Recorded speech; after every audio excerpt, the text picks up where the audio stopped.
if you're lazy like me, then you've probably bailed on plans at least once simply because you didn't feel like driving. Or maybe you adjusted your plans in order to avoid driving during rush hour in an effort to maintain your sanity. Well, congratulations. You're human. But this also means that autonomous driving has probably caught your eye. After all, what could be better than getting where you want to go without having to spend the energy on driving? Instead, you get to use that time to sleep, read, play video games, just live your life. So, when articles started coming out claiming that autonomous cars could cut our fuel usage down to 44%, man alive, I was ready to buy one immediately.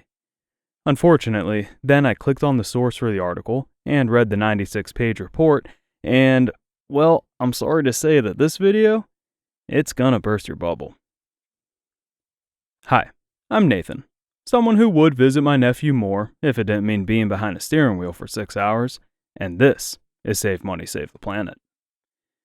So, I'll admit, I always had my doubts about autonomous driving. These doubts basically boil down to a fear that it would trigger what's called a rebound effect. For anyone who doesn't know, a rebound effect is what scientists call it when a certain action becomes more efficient, but that efficiency leads to so much more use that we end up having a worse situation than before. A common example of this tends to be roads leading from a suburb to a city center. When the road only has 2 lanes, there's congestion during rush hour, which might mean that a 15-mile commute ends up taking 30 minutes. So, the city does a road expansion project to turn it into 3 or 4 lanes. This has the immediate effect of relieving the congestion so that 15-mile commute starts to take 15 minutes instead. But now that the commute is so desirable and suburban house prices are less expensive, more development starts in the suburbs. More houses get built, more people start commuting, and we eventually have congestion again. Now, the same 15-mile commute starts to take 30 minutes or more. That is a rebound effect. In the environmental world, it's usually used to describe a point where the emissions in the end becomes higher than what the emissions was in the beginning. So, quick recap. Rebounds in the NBA? Fan-freaking-tastic. Rebound effects in the environmental world? Terrifying and basically the boogeyman. I've always been worried that autonomous driving might trigger this effect because of that nephew that I mentioned earlier in the video. Driving 6 hours is a big commitment, but if my car is able to drive itself, suddenly it's a non-issue. I can start the drive before bed, go to sleep, and then wake up outside their house in time for pancakes and playtime. With this becoming such an easy way to visit, I may end up going once a month instead of every 3 to 6 months, which means significantly more miles being driven and, potentially, more emissions. Heck, some people might get real crazy, start spending every weekend away from home. So this was the main thing that motivated me to read such a long report. I wanted to figure out if the researchers had accounted for this possibility. Around page 55, it became apparent that they had. In fact, they were saying that energy usage with autonomous driving could range from a 90% decrease all the way up to a 200% increase.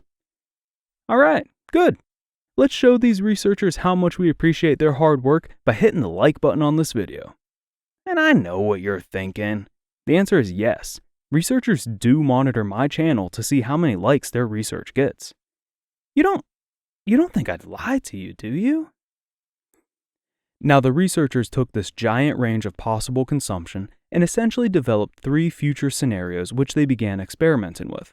One where vehicle miles traveled, or VMT, didn't change at all, one where there's a partial increase in VMT, and one where everyone just goes full lazy Nathan mode and visits their nephew every chance they get. That's a creative way of saying that VMT went up significantly.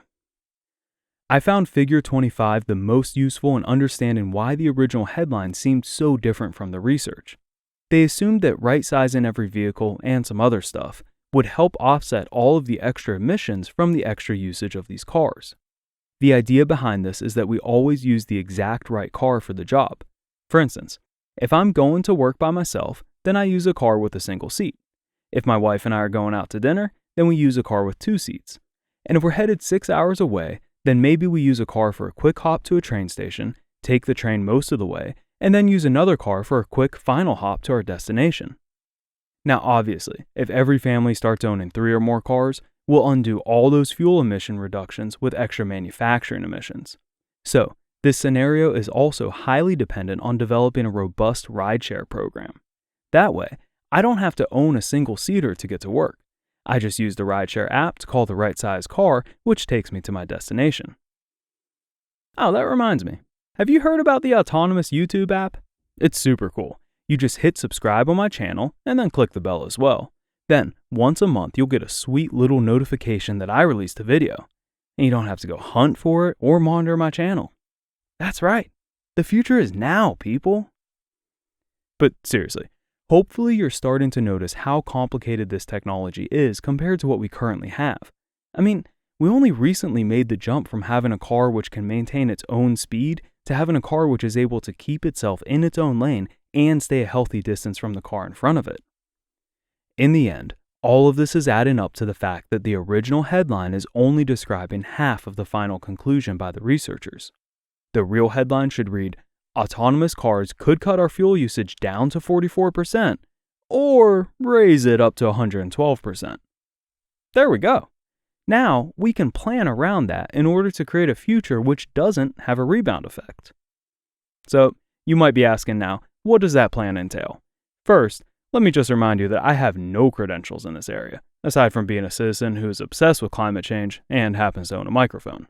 So don't hesitate to speak up in the comments with contradictions from real scientists or other sources.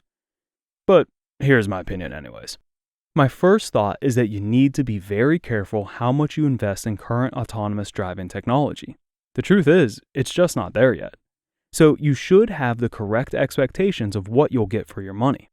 Maybe this will save you money on your next car purchase because you don't add it in. Boom, $10,000 that you don't spend. Or, even better, maybe it lets you decide to buy a used car instead, so you get to save lots of money. Who wouldn't want to save 48% by buying a 3-year-old car? Or maybe you have a robust public transportation system in your area. Then that might be the only way for you to avoid doing the active driving yourself. And if you watch my episode on electric cars, then you already know that it could actually save you a lot of money. Spoiler alert, it saves about $246 a month. Besides that, we need to continue to build out a robust high-speed rail service in our countries. It sounds like autonomous cars might end up being great for daily commutes or little errands, but long trips will likely have lower emissions when done on high-speed rail versus an autonomous car, so I see no reason to halt construction on those.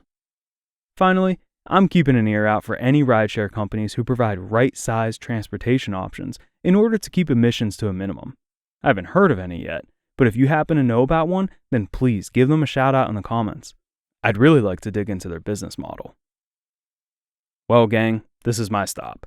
Your autonomous app will give you a heads up in a month when my next video releases, but until then, I got stuff to do, and you have to go make a difference today. See you next time.